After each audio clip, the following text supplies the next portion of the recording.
ये है आज की आधुनिक अयोध्या। तो चलिए इसे गहराई से जानने की शुरुआत करते हैं। बस अड्डा। राम मंदिर से 7 किलोमीटर की दूरी पर 14 बीघा जमीन पर 219 करोड़ की लागत से लखनऊ हाईवे पर नया बस अड्डा बनकर तैयार है। Railway station. मंदिर से 1 किलोमीटर की दूरी पर 240 करोड़ रुपए में नया रेलवे स्टेशन डिजाइन किया गया है। भविष्य में अयोध्या से दिल्ली, मुंबई, चेन्नई, बेंगलोर, पुणे, कोलकाता, नागपुर, लखनऊ और जम्मू जैसे शहरों के लिए विशेष रेलगाड़ियां चलाई जाएंगी। हवाई अड्डा। 1450 करोड़ रुपए में लगभग 1300 बीघे में फैला हुआ प्रयागराज हाईवे पर नाके के पास बनाया गया है नया एयरपोर्ट। यहाँ से राम मंदिर की दूरी सिर्फ 12 किलोमीटर है। भविष्य में कई बड़े महानगरों के लिए सीधे उड़ानें उपलब्ध होंगी। घाघरा जलमार्ग। अगर आपके पास अपनी खुद की मोटर बोट है तो छपरा से घाघरा यानी सरयू नदी की सैर करते हुए लगभग 300 किलोमीटर नदी में चलकर भी अयोध्या पहुंच सकते हैं। भविष्य में इस रूट के लिए भी मोटर बोट चलाए जाने का प्रस्ताव है। राम मंदिर। अयोध्या के राम मंदिर की कुल कीमत है 1800 करोड़। पूरी तरह बन जाने के बाद अयोध्या का मुख्य आकर्षण होगा।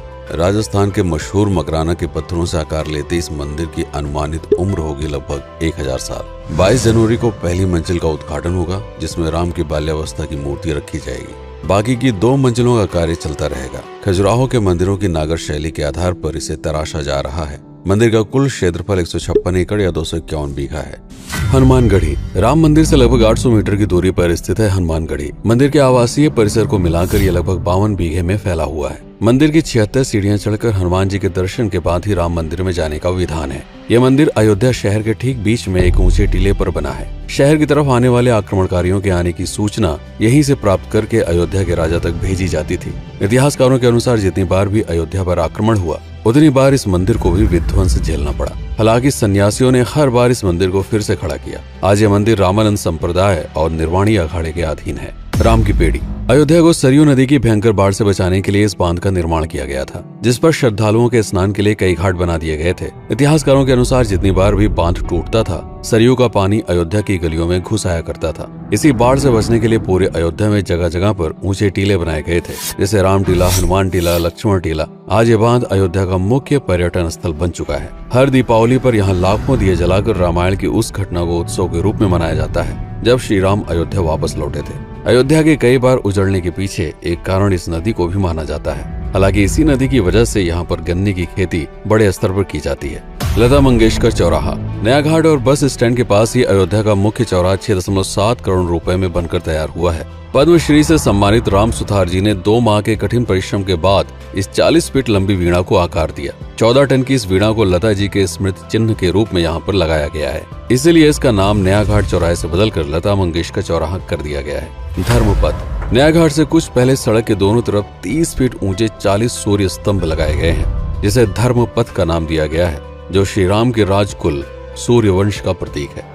दशरथ समाधि स्थल। नए बस अड्डे के बगल से एक पतली रोड कछार से आगे बढ़ते हुए लगभग 12 किलोमीटर दूर ले आती है दशरथ समाधि स्थल, जो बिलहर घाट पर मौजूद है, जिसके बारे में मान्यता है कि यहाँ पर राजा दशरथ का दाह संस्कार हुआ था। राम मंदिर के साथ ही इस जगह को भी पर्यटन स्थल के रूप में विकसित किए जाने की योजना पर कार्य चल रहा है। भरत कुंड। अयोध्या से 15 किलोमीटर दूर है नंदीग्राम। यहाँ मौजूद तालाब को भरत कुंड कहते हैं। मान्यता है कि इसी जगह से भरत ने पूरे अयोध्या का राज कार्य संचालित किया था। पर्यटकों के लिए इस स्थान को भी विकसित किया जाएगा। गुप्तार घाट। राम की बेड़ी से सरयू नदी के किनारे चलते हुए 10 किलोमीटर दूर स्थित है गुप्तार घाट। ये कैंट एरिया में पड़ता है। इस जगह को श्री राम के जल समाधि के रूप में महत्व दिया जाता है। इसके अलावा अयोध्या नगर में हर गली में कई विशेष मंदिर हैं, जिनकी अपनी मान्यताएं हैं, कथाएं हैं, विशेषताएं हैं। पूरी तरह से विकसित हो जाने के बाद नई अयोध्या को पूरी तरह से जानने के लिए, इसका आनंद लेने के लिए कम से कम 3 दिनों तक यहाँ रुकने की आवश्यकता है। देश विदेश से ज्यादातर पर्यटक भारत आते हैं उत्तर प्रदेश में आगरे का ताजमहल देखने और प्राचीन नगर काशी और सारनाथ घूमने। प्रश्न ये है कि अयोध्या घूमने और श्री राम का मंदिर देखने के लिए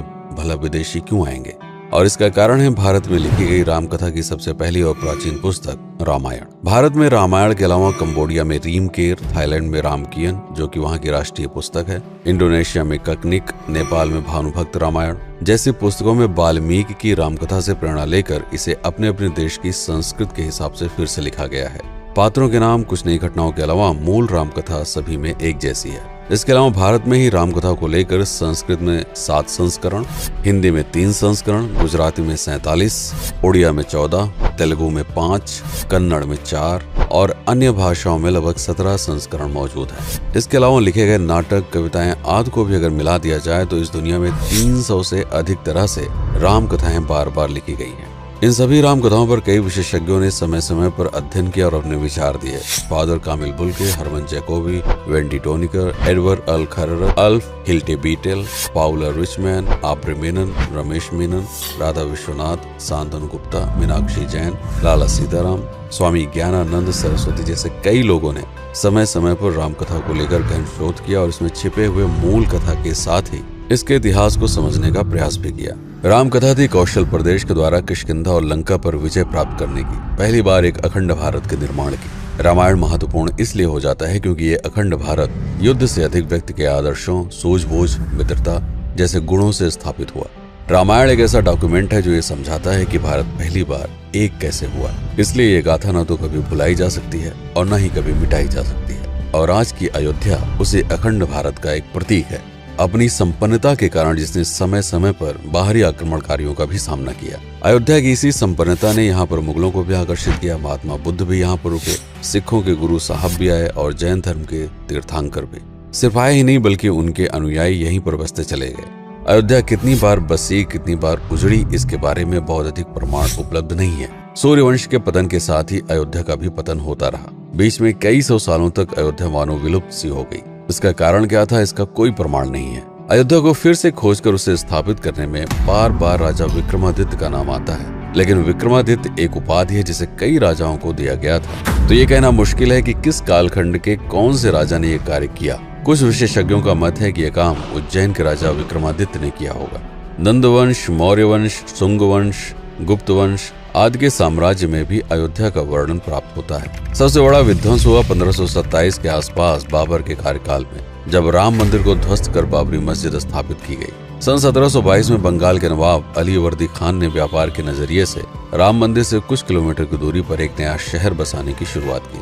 1730 में अवध के पहले नवाब सादत अली खान ने इसका नामकरण किया फैजाबाद। इन्हीं के उत्तराधिकारी सुजाउद्दौला ने इसे अवध की राजधानी बनाई। 1775 में अवध के चौथे नवाब असफुद्दौला ने फैजाबाद की जगह लखनऊ को अवध की राजधानी घोषित की। रावण अहंकार का प्रतीक और श्री राम विनम्रता के सूचक। सत्ता में आने के बाद